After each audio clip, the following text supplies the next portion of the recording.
közüm, seninle gülür üzüm. Ay benim iki gözüm, sen beni yaşadan. Ay yalovum, ay közüm, seninle gülür üzüm. Ay benim iki gözüm, sen beni yaşadan. Harayım sen, hayım sen, koşup taşan çayım sen, ilahiden payım sen beni yaşadan.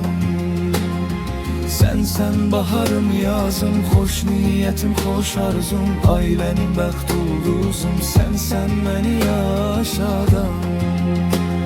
Sen beni yaşadan.